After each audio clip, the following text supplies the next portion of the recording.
Welcome to the Intuitive Health Podcast. I'm your host, Dr. Anthony Rafferty, medical doctor, PhD, Reiki and shaman intuitive healer. I'm here to bring you on a journey of holistic healing that explores the science of the physical body combined with mental and emotional well-being, energetic and spiritual health. And I am so excited to be talking to you today about a topic that I'm very, very passionate about. And it's one that I see on a day-to-day basis in my clinical practice here. And it's all to do with trauma that we inherit from the familial line. And I don't just refer to the familial line during this episode. I'll also be kind of going a bit deeper into kind of what intergenerational trauma looks like, what ancestral trauma is, what spiritual trauma is, because, we have our genetic family that we came from. So that's obviously our parents and their parents and the parents that came before them. And this lineage of genetic inheritance, this continues to run back through many, many, many generations. And in fact, when you actually think about it, and we go beyond that, all life forms on Earth can be traced back to the first life form. So essentially, we have multiple generations of basically people that we can inherit heavy trauma from. What's really interesting when we go deeper into this is that we also can inherit trauma from our society. So being a gay man, being born into kind of the collective trauma of what the gay community has experienced, I hold that trauma in my body too. And, it's been fascinating going on a journey, reading more about that collective trauma that we hold within the LGBTQ plus community and some of the amazing work that's been done to kind of process that. And it's very, very powerful when we actually go back to our roots, to where a lot of this trauma actually stemmed from. And even I was part of a beautiful gay men's Buddhist community. We used to meet every Saturday during COVID, and it was fascinating because there were people in that group that ranged from the age of 20 up to into their mid 80s. And some of those men lived through the AIDS crisis, in which they lost the majority of their friends during that time. And some of the older gentlemen in that group hadn't still to this day come out. And the trauma that they carried from the collective experience of what they went through was absolutely huge. And it was amazing to witness them in that and to acknowledge what they'd experienced. And acknowledgement is huge when we go deeper into this trauma work. But also beyond our genetic lineage and also within our community, you can look beyond that into a very deep spiritual element of actually, what about our past lives that we've lived? What about the land that we grew up on? Even in Ireland, the trauma of what famine holds within our lineage with the land. So I think it's so important as we're journeying through this kind of inherited trauma, we acknowledge that actually we inherit trauma from so many different sources, and acknowledging that actually these are all huge things within our life, within our energy, within our body that can potentially give rise to dis-ease. So taking a very narrow view of looking at just one element of this can actually prevent us from fully understanding who we are, where we came from, and how we can heal on a really, really deep level.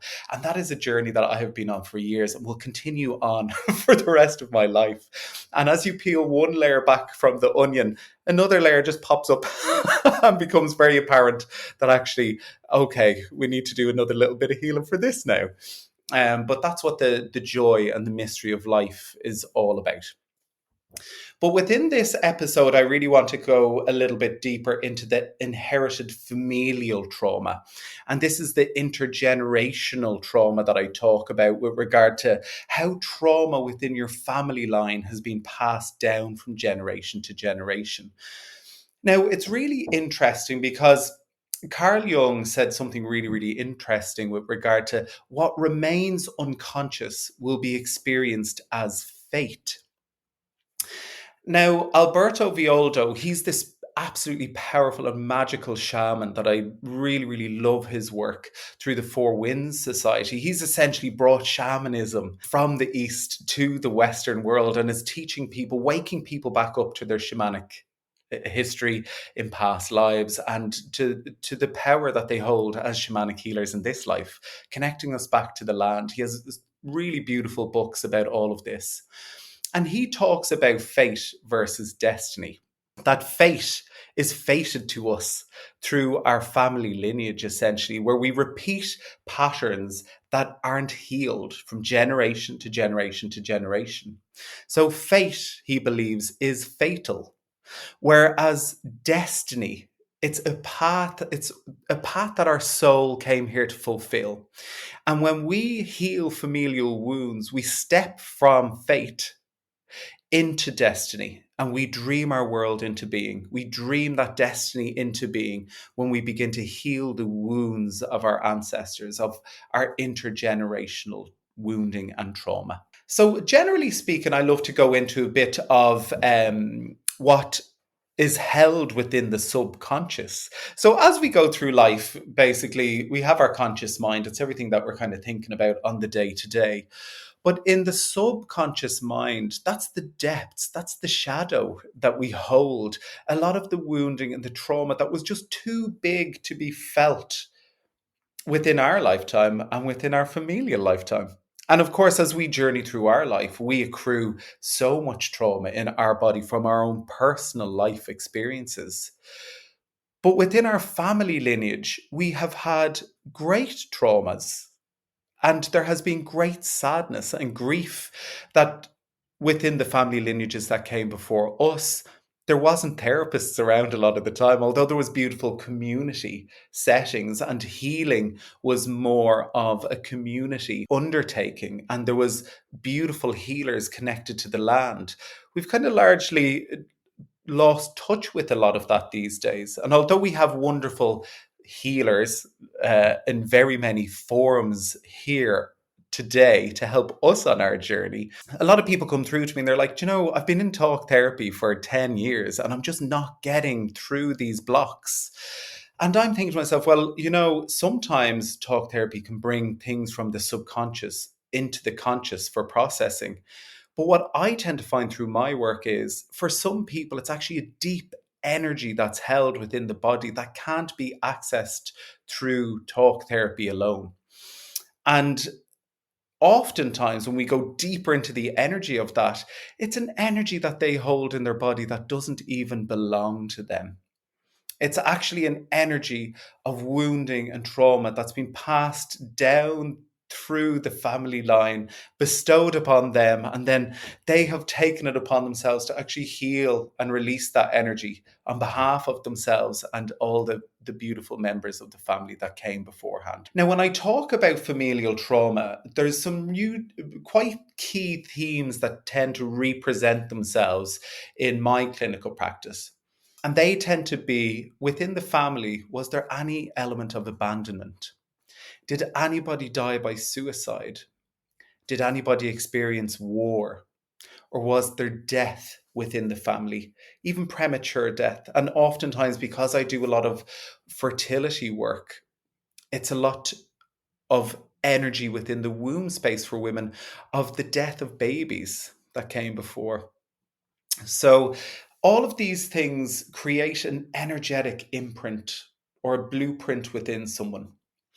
And oftentimes, within the family lineage of the people who came before us, the grief was suppressed within the body.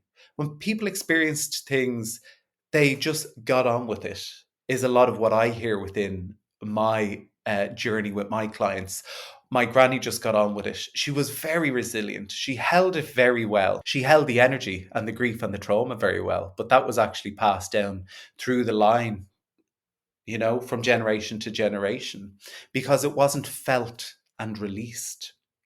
And oftentimes, especially within Ireland, you get this kind of this saying of, Jesus, what would the neighbours think? You know, everything is swept under the rug. Everything's kept behind closed doors. And when I mean closed doors, it's the doors of the heart get closed. Everything gets locked down in the body. But when we are younger, we're like energetic sponges. It's almost like you're a brand new, gorgeous sponge, and the bucket of water that's brought over beside you is the familial energy, the environment in which you grow up in. Someone comes along and squeezes you as a brand new sponge and dunks you into that environment. And as you expand, all of the little pores fill with the water of the environment. And when I say water, it's the emotion. So then when someone takes you out of that bucket, which is the environment in which you experienced as a very porous young little sponge, you are filled, every little pore is filled with the water that's from the bucket. So you think to yourself, you then go off about your life, but you're full. Every pore has been filled up and you are none the wiser. Because some of this stuff, some of this trauma, you managed to pick up in the womb space from your mum. Perhaps there was a birth trauma. Perhaps your mother or her mother had experienced great trauma and grief in their life. And as a little baby, you were held and nurtured and held in that energy. And that became the norm for you moving forward. So it's really quite interesting how this presents itself. Some people come into me and we do a lot of ancestral healing work. And, I've had multiple clients that have come through to me and they said, out of nowhere, a depression came over me at the age of 16, 18, 24. And when we delve deeper into the family history, we find out that actually at the age of 24, an uncle died by suicide. Or at the age of 16, a mother's sister passed away. And that literally has repeated itself. It's almost like the grief awakens in the child unknowingly at the exact age that someone's perished in the family history. And it's really quite fascinating when you actually begin looking back through the cycles of what happened within the family line. Generally speaking, when you actually look at the research, there's been a lot of research in mice about this type of work. And a lot of the research that's been done in mice, it's done because actually mice give birth within 12 weeks or so. It's a short gestational period, so you can actually study multiple generations of mice, one after another, quite consecutively, and you can get through the research quite quickly. But it is really fascinating what actually comes out from that research. And the research into kind of how one generation impacts the next generation, we call that epigenetics. And it's how genes basically are impacted or turned on or off between one generation and the next.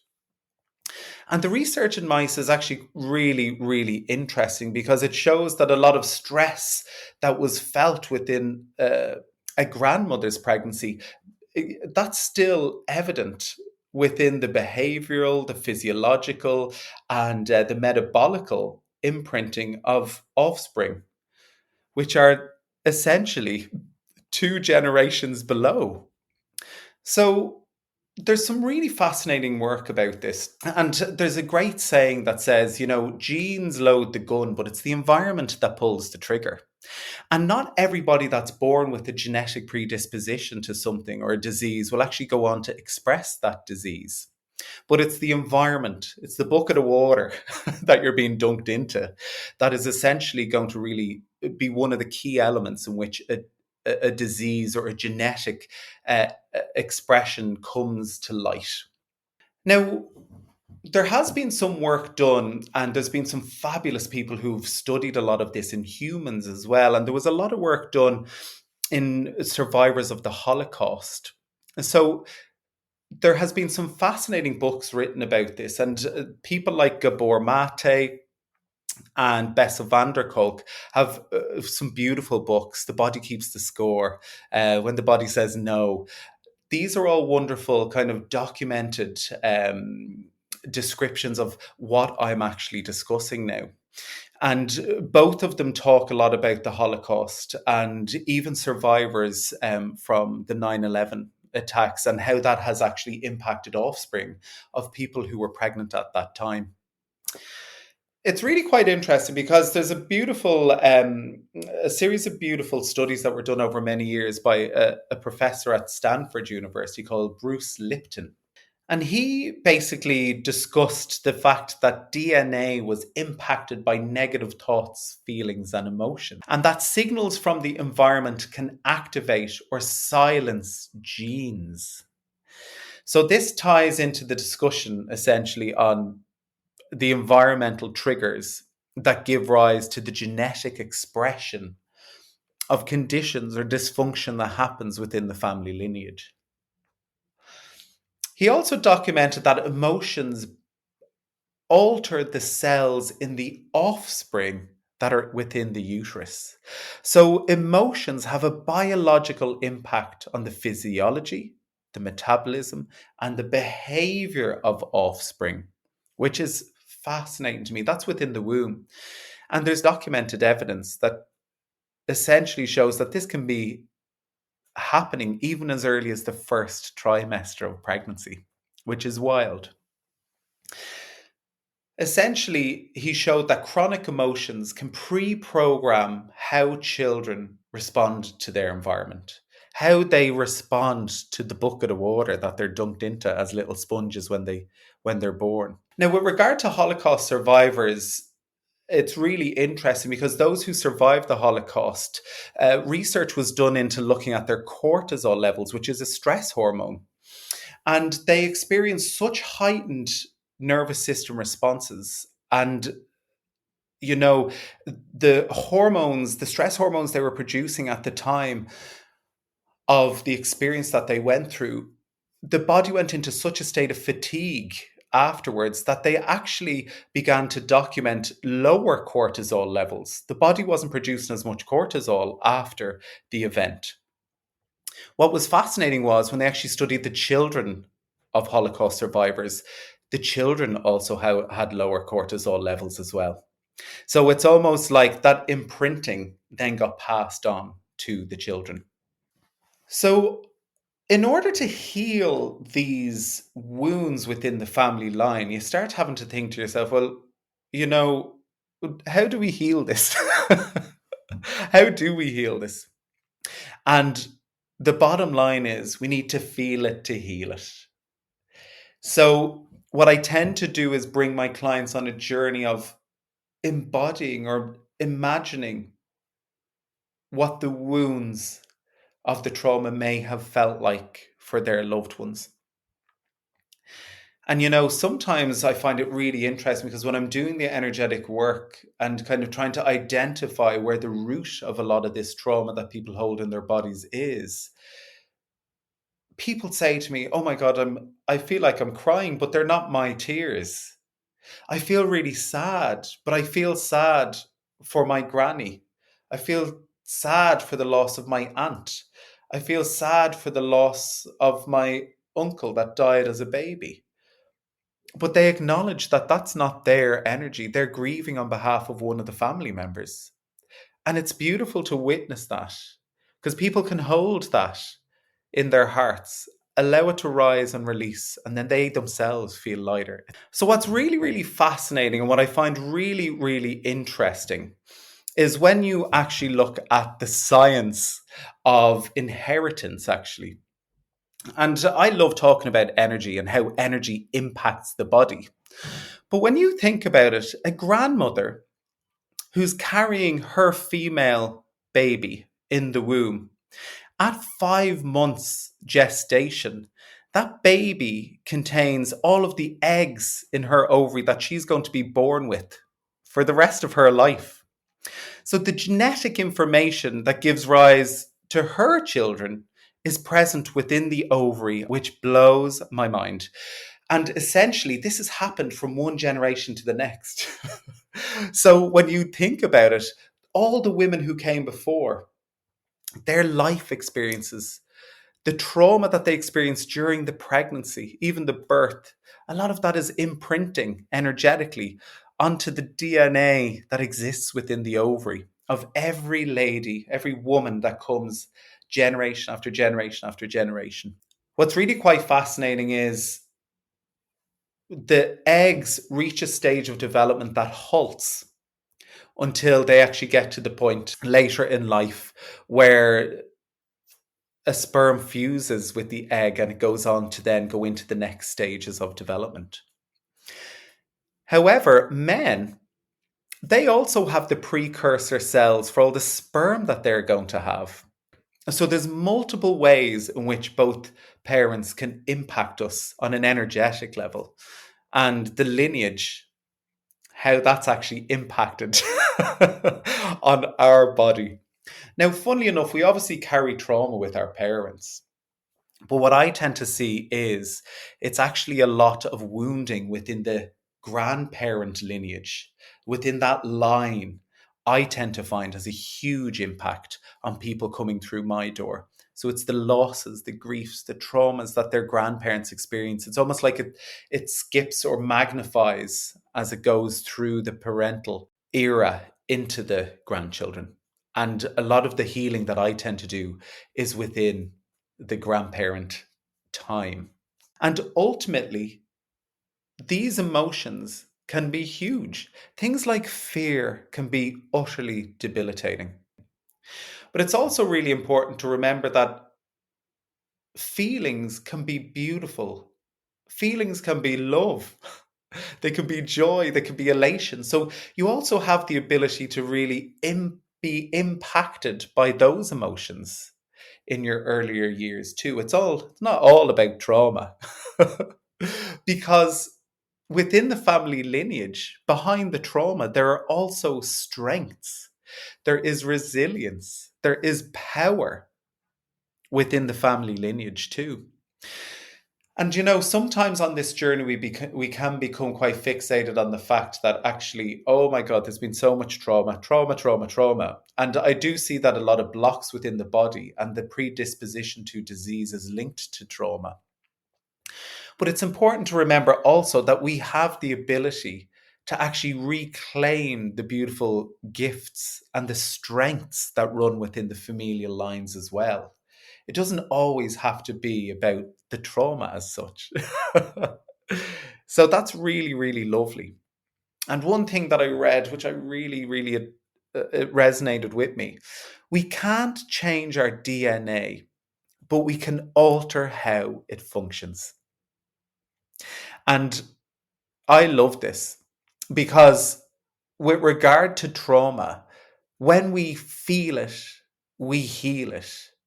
But also within the environment that we live in, keeping in mind that when we consume energy through foods, through beautiful interactions with people, through our community, when we really work to heal on a deep level and nourish our body with things that support gene expression in a favorable way, like foods, exercise, all of these things are going to support your healing alongside your trauma processing.